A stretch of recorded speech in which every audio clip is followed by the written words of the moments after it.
E aí galera, beleza? Vamos dar continuidade ao nosso curso de contabilidade para advogados. Essa é a aula de número 2. Esse curso é mais especificamente para o direito tributário, mais especificamente ainda para advogados. E vamos aí para a nossa aula 2. O que vamos falar? Né? A gente vai tratar o que nessa aula? Primeiro a gente vai fazer uma revisão rápida da aula 1.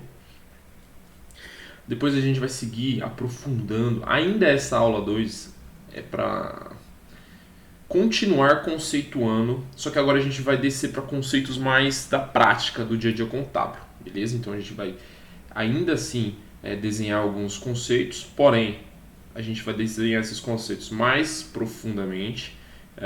Quais conceitos? Ativo, circulante e não circulante, a gente vai descer, vai destrinchar o ativo, a gente vai passar pelo passivo, também circulante e não circulante, todos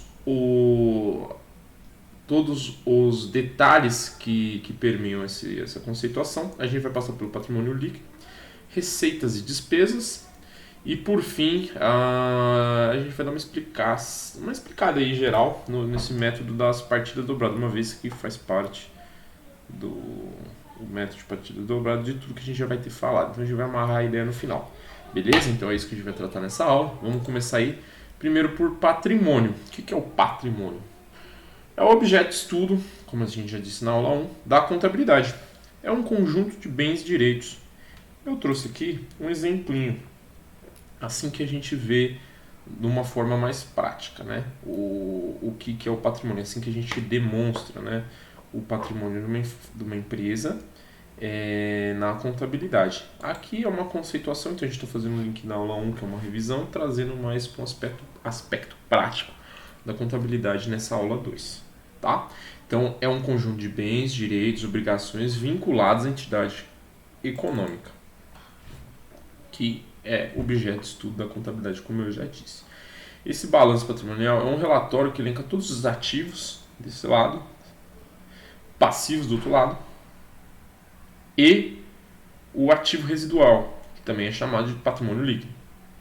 Ou seja, todos os bens, fontes de recursos, tudo que você deve, é um demonstrativo visual de tudo que você deve, tudo que você tem direito e tudo que o sócio tem como ativo residual, que é o que sobra, que é o patrimônio líquido, beleza? Então é um demonstrativo da saúde financeira da empresa, um recorte, uma fotografia daquele recorte temporal, beleza? Tá, então a gente desenhou aqui, é um exemplinho, né? Eu trouxe um exemplo prático e aqui é um exemplo mais conceitual, beleza? Aqui é o que eu tenho, ou seja, bens ativo, né? Do lado ativo, é o que a entidade controla com a intenção de fruir benefícios econômicos futuramente. Então é bens, direitos, aplicação de recursos, estoque tá aqui. Estoque representa um benefício presente e futuro, essência. Aqui são princípios que regem esse ativo, certo? Essência econômica versus a forma jurídica, controle, que aqui a entidade controla. Percebe que, por exemplo, empregados, beleza. A gente pode ter um empregado, surge uma dúvida, será que eu ponho o empregado como ativo? Por quê? Porque ele trabalha para a entidade e a gente tem a expectativa, né, de gerar benefícios futuros econômicos com esse empregado. Porém, apesar de ser uma despesa, ele não é controlado pela entidade, porque a pessoa pode sair a qualquer momento, entendeu? Então você tem que fazer filtrar sobre esse crivo do ativo. O passivo já são obrigações assumidas, a gente vai ver com mais calma mais para frente, mas são obrigações já assumidas com um terceiro, por exemplo, o banco ou um fornecedor. É uma obrigação que foi, para ela estar escrita aqui como passiva, ela foi assumida lá atrás, no passado, com um terceiro, e que você tem a intenção de honrar. Eu acho que a definição, a característica não é que você tem intenção de honrar, é com alta probabilidade que você vai adimplir esse compromisso. Por que alta probabilidade? Porque você pode dar calote, você tem a intenção de pagar, mas pode ocorrer que você não tenha solvência para pagar. Intenção de captação de recursos, capital de terceiros, beleza. Patrimônio líquido. Aqui, ó que legal. Ativo é o que eu tenho, aqui é o que eu devo, beleza. Desse lado fica o que eu devo. Patrimônio líquido, o que é? Obrigações das entidades para consórcios, captação de recursos, capital próprio, beleza. Como que fica a disposição desse aqui, ó, como eu mostrei aqui, na prática fica assim. Mas por que que por exemplo, caixa e bancos fica em cima e outros vão ficando embaixo, por exemplo, como intangível fica embaixo? Como que dá essa, quem que normatiza essa sequência, essa disposição? Por que que é assim? Quem decidiu que fica nessa disposição? E no passivo, por que começa com empréstimo de financiamento e termina com arrendamento? Por que que é assim? Porque a disposição deles, ou seja, a ordem que eles são apresentados, obrigatoriamente é do maior grau, aqui no ativo, é do maior grau de liquidez para o menor grau de liquidez. E no passivo, já explico, e no passivo é do maior grau de exigibilidade para o menor grau de exigibilidade. Aí a gente vai passar para o que é. Eu expliquei aqui, mas eu já vou falar aqui. O que significa maior grau de liquidez? Liquidez é a capacidade de alguma coisa que você controla virar dinheiro sem perder dinheiro. Como assim? Por exemplo, eu tenho um carro. Qual que é o grau de liquidez do carro? É possível transformar ele em dinheiro? É, vendendo. Porém, eu perco. Qual a velocidade que eu transformo isso em dinheiro? Não tão rápida a depender do carro. Por quê? Se eu quiser transformar da noite pro dia, provavelmente eu vou ter que perder dinheiro, ou seja, eu vou ter que baixar muito o preço. Então, tá vendo que a liquidez de um carro, apesar de ela ser ela não é ridiculamente baixa que numa casa, mas ela também não é tão alta como se, por exemplo, fosse dinheiro em caixa. Porque dinheiro em caixa eu consigo transformar ele em dinheiro rapidamente, ou seja, é só eu ir lá sacar e sem perder dinheiro nesse processo, percebe? Então isso determina o grau de liquidez de um ativo. Uma casa, por exemplo, não tem liquidez quase nenhuma. Você demora 1 ano, 2 anos para vender uma casa, se você quiser vender ela pelo preço justo, ou seja, o preço de mercado, sem perder dinheiro no processo de transformação para dinheiro desse ativo. Então, a liquidez de uma casa, por exemplo, como imobilizado, fica lá embaixo, na disposiçãozinha dos ativos, beleza? Por isso que segue essa ordem. Ó que o imobilizado da casa, como que eu falei, ó, tá lá embaixo. Ó que o caixa que eu falei, que é só sacar no banco, lá em cima, percebe? Beleza, e agora a disposição do passivo. É a mesma lógica, não muda nada a lógica, só que aqui como é que eu devo, é coisa que eu devo com mais grau de devedez do que outras coisas. Então, umas coisas que precisam de que vão ser cobrado com maior grau de exigibilidade em cima e um menor grau de exigibilidade embaixo. É a mesma lógica do ativo, só que para aquilo que eu devo. Beleza? Essa é a disposição do negócio. Vamos caracterizar o ativo, vamos colocar uma definição, vamos desenhar ele, os contornos do ativo. Ele representa um conjunto de bens, assim como eu já disse, bens e direitos expressos em moeda em uma determinada data que está à disposição da organização para o desenvolvimento das suas atividades, desde que ela mantenha o controle sobre os fluxos de benefícios futuros. Essa é a definição em lei. Em resumo, ela diz que recurso controlado pela entidade, que ativo é um recurso controlado pela entidade, ou seja, que ela detém certo direito sobre ela, certo domínio, certo controle, né? Eu posso fazer alguma coisa com aquele negócio. A entidade controla ele e espero que aquilo vai me gerar um benefício econômico futuro. E quando eu digo benefício econômico, eu não quero dizer benefício financeiro. Qual é a diferença? Que é importante saber. Benefício econômico pode ser uma redução de despesa, ao passo que um benefício financeiro seria só dinheiro. Beleza, alguma coisa me dá um benefício financeiro, ou seja, ela me dá caixa, dinheiro. Agora uma coisa me dá um benefício econômico, não necessariamente dinheiro. Pode ser, na verdade, algo que, por exemplo, um incremento numa máquina que vai vir até ser como despesa. Vai ser um negócio que eu vou pagar. Mas esse incremento na máquina vai me produzir, vai me gerar. Esse incremento na máquina vai, por consequência, fazer que aquela máquina produza mais. E por produzir mais, é um provento econômico, certo? Que vai gerar caixa, vai gerar dinheiro. Mas também pode ser algo que me reduza o custo de uma produção ou de alguma operação. Então, o benefício econômico ele é mais abrangente do que o benefício financeiro. O benefício financeiro seria só ganhar. Agora, um benefício econômico pode ser deixar de perder, percebe? Como é sensivelmente diferente, mas é relevante saber essa diferença.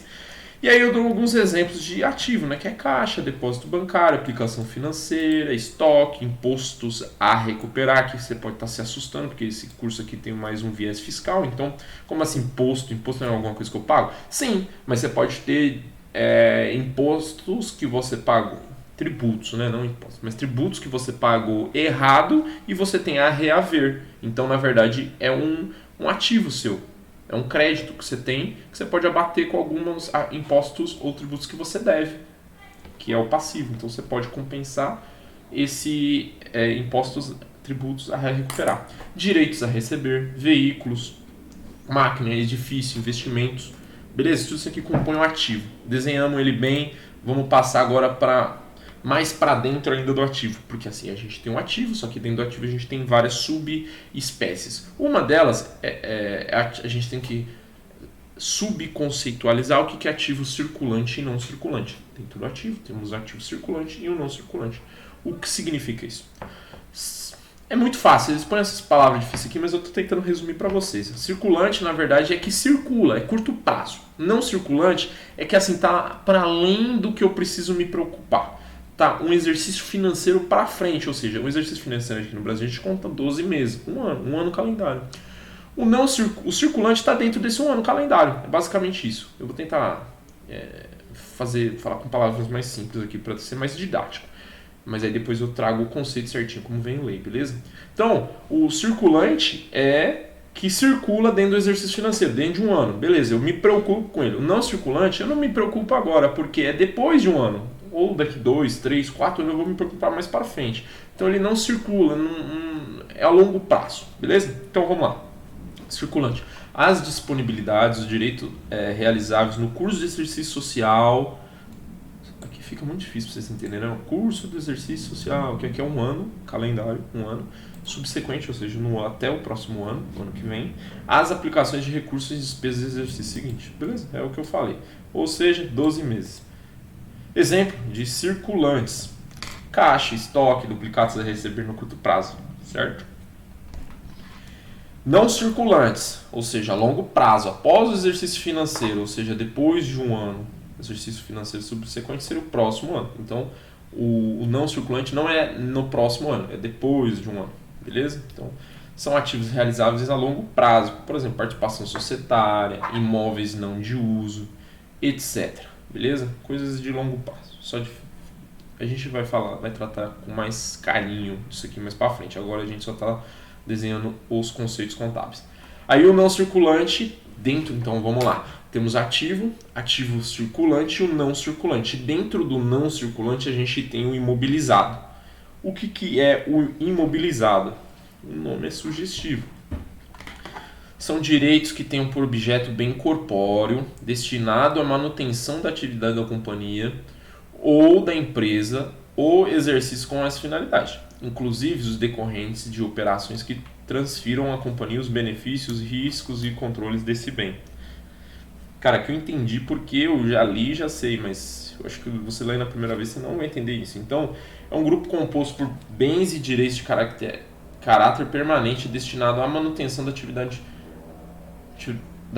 da entidade. Beleza. Por exemplo, vamos dar um exemplo para a gente amarrar o conceito abstrato com o caso prático.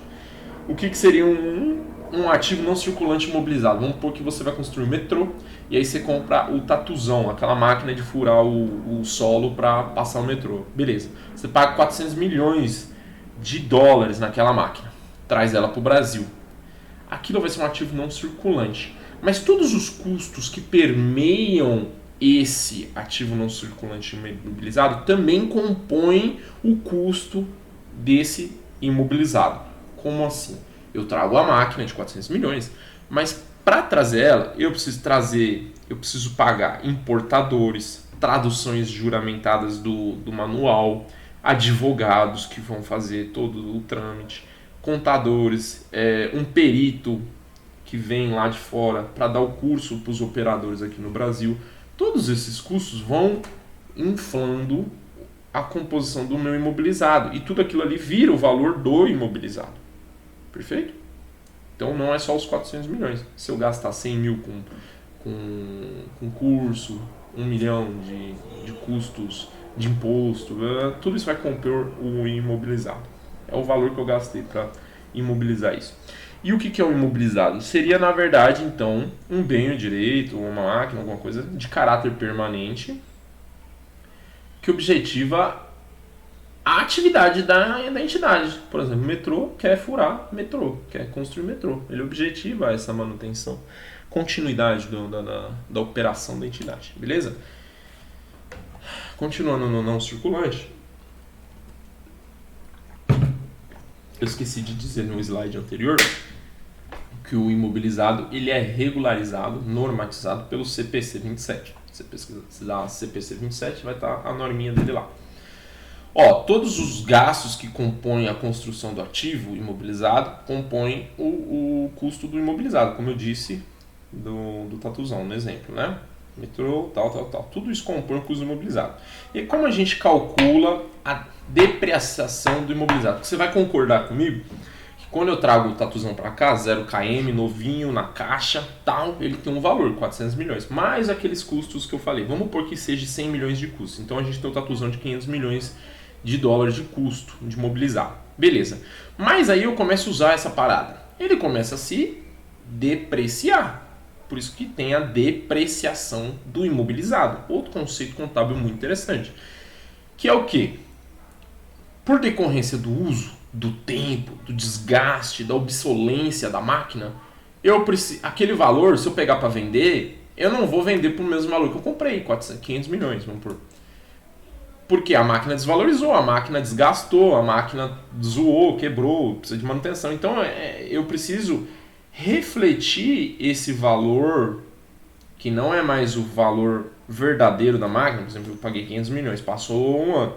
Quanto vale essa máquina? Eu preciso refletir isso no meu balanço de forma real. Não é mais 500 milhões. Então o que eu faço? Eu aplico um fator de depreciação para refletir o valor real da máquina depois de um ano. É isso. Então, que nem um carro. Seu carro, você paga 50 mil reais no carro, tira ele da concessionária, dá um rolê com ele, já não vale mais 50 mil reais. Então você não pode contar com daqui a um ano que ele vale 50 mil reais no seu balancinho. Você vai fazer o quê? Você vai depreciar ele. Fala, puta, depreciou 20% em um ano. Ou seja, 10 mil reais. Então seu carro vale 40 mil reais na sua demonstração do seu balanço, como se você fosse fazer isso. Então, como a gente calcula o valor? A depreciação ela tem uma porcentagem que a gente seguia aí. Por exemplo, o carro 0,20%, o notebook 10%, tinha uma tabela, hoje não tem mais tabela. Então, considerando que há desvalorização em decorrência do uso, do tempo, do desgaste, como a gente representa isso no nosso balanço? A gente pega o valor depreciável, vai ser o custo, ou seja, Tatuzão, 500 milhões, menos o valor residual. O que é o valor residual? O valor residual é o que eu espero que ao final do uso, que tem aquela máquina, que tem aquele controlado pela administração, tenha fim no seu uso. Por exemplo, Tatuzão, furei o metrô, furei o buraco. Ao fim desse processo, não tem mais interesse de eu ter esse Tatuzão. Eu vou vender ele para o mercado. Isso é o valor residual. Vamos porque ele vala 10 milhões de dólares ao final do processo. Eu espero vender ele por 10 milhões. Então o que eu vou fazer? O custo, 500 milhões, menos 10 milhões. Porque eu vou vender, eu vou pegar 10 milhões e pôr no bolso. Um menos o outro é o valor depreciável. Beleza? A gente vai explicar isso com mais profundidade mais para frente. Beleza, agora vamos falar sobre o intangível. A gente falou sobre o mobilizado, agora a gente vai falar sobre o intangível. É regido pelo CPC 04, pode dar uma olhada. E como a gente conceitua o que é intangível? Intangível é alguma coisa que você não pega, certo? É intangível, é uma abstração, certo? Então, intangíveis são os direitos que compõem, os direitos que tenham por objeto bens incorpóreos, ou seja, você não pega, destinados à manutenção da companhia, ou seja, tem uso para a administração da firma, ou exercício com essa finalidade, inclusive fundo de comércio adquirido. Beleza, vamos resumir o que a legislação fala. É um grupo que contempla bens imateriais, ou seja, não corpóreos, da entidade, destinados à manutenção da companhia e exercícios com essa finalidade. Ativo intangível é um ativo não monetário, identificado e sem substância física. Se eu falar isso aqui, você não vai entender nada, mas aí se eu dou um exemplo para você, fica muito óbvio o que é. Por exemplo, marca. Marca. Uma patente. É um bagulho que você não pega, por exemplo, a Coca-Cola. Você não pega a Coca-Cola. Você tem as fábricas, você tem tudo isso daí, os caminhões, mas Coca-Cola é uma marca, uma abstração, uma ficção. Você não pega ela. Só que ela é importantíssima, né? Tem um valor gigantesco. Se você vender um moletom, o custo de fabricação dele é 100 conto, você vende a 150. Você consegue 50 reais de lucro. Mas se você pôr um logo lá, com o mesmo custo de fabricação, 100 conto. Só que você pôs o logo da Coca-Cola, o negócio vira 300 reais, entendeu? A marca é importantíssima, controlado pela empresa, é intangível, não pega, abstrato. Mas tem como uma finalidade também a continuidade da atividade da entidade. Beleza? Um exemplo, software. Por exemplo, eu estou gravando essa aula aqui num computador. Esse computador é gerido, a máquina é gerida por um software, controlado por um software que é da Microsoft. A Microsoft não pega esse Windows, ninguém pega esse Windows, mas você percebe a importância desse software. É um intangível, ninguém pega, mas ele gera, frui benefícios econômicos para a companhia. Software, marca, patente, direito de uso, beleza? Intangível, assim como tangível, sofre desvalorização. Ao passar do tempo, uma marca vai perdendo força ou ganhando força. Pode ganhar, pode perder. Uma patente, por exemplo, ela é protegida, vamos por 15 anos. Vai passando o tempo, eu preciso ir depreciando esse valor, porque ela vai perdendo a potência econômica que ela tinha, né? Com o passar do tempo. Eu tenho que recalcular. Sabe que nem o GPS fala recalculando? Rota, eu vou recalcular o valor. E aí, como que eu recalculo? Em vez de depreciação, como a gente chama no imobilizado, a gente chama esse ajuste do valor real, chama ele de essa desvalorização. Se for desvalorização, a gente chama ela de amortização. O cálculo é o mesmo do que eu falei no slide anterior. É quanto eu espero vender no futuro, menos quanto eu gastei. Beleza?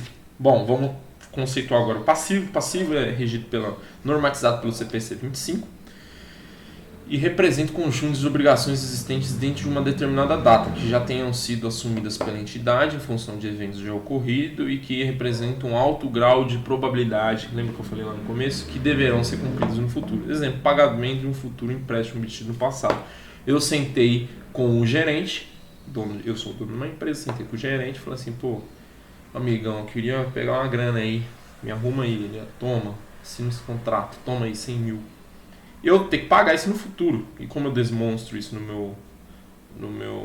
na minha contabilidade? Eu demonstro falando que eu tenho algo a pagar, há uma obrigação a cumprir futuramente, porque ela foi ela decorre de um acordo que eu fiz no passado. Eu tenho que pagar e ela representa no meu balanço um alto grau de que eu tenho que honrar com esse compromisso, beleza? Tá, componentes patrimoniais.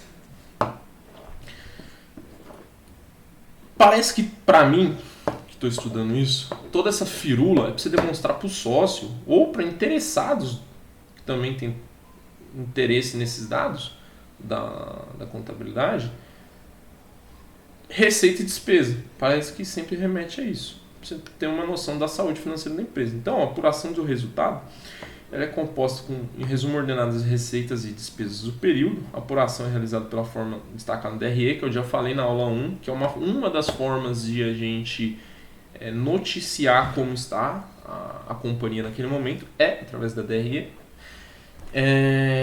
A gente já falou sobre o regime de competência, eu vou dar só uma recapitulada na aula 1, que regime de competência é diferente do regime de caixa. Regime de competência é a data do evento, ou seja, eu te vendi esse caderno, toma, entreguei agora, tradição é agora. Com essa entrega, a gente já começa a contabilizar isso no balanço. Mas não importa se você vai me pagar depois, se você vai me pagar antes, não importa. Porque isso aí é regime de caixa. Não entra para algumas paradas a gente vai usar o regime de caixa. Mas na grande maioria a gente usa o regime de competência, ou seja, da época do evento. Se eu entreguei, eu registro. Se eu vou receber depois, é outra coisa. A receita é contabilizada no período em que ela foi gerada, à vista ou a prazo. E a despesa é contabilizada no período em que ela foi consumida, independentemente do pagamento ter sido ou não realizado, por conta do princípio da competência, assim como eu falei. Beleza, então essa aula aqui foi de delineação de conceitos mais profundos da contabilidade em si. Ainda estamos na visão geral da contabilidade, mas a gente vai começar a aprofundar. E para isso a gente precisava ter esses conceitos contábeis mais firmes na nossa cabeça. Beleza? Essa foi a aula. Se vocês tiverem alguma sugestão, pode dar aqui embaixo. Se você não gostou, pode dar o dislike, mas me explica por que você não gostou. Se você gostou, deixa o like, também explica por que você gostou. Se inscreve aí para me ajudar no canal. E aí nós, muito obrigado, senhores. Qualquer coisa eu tô aqui e tento ajudar. Valeu!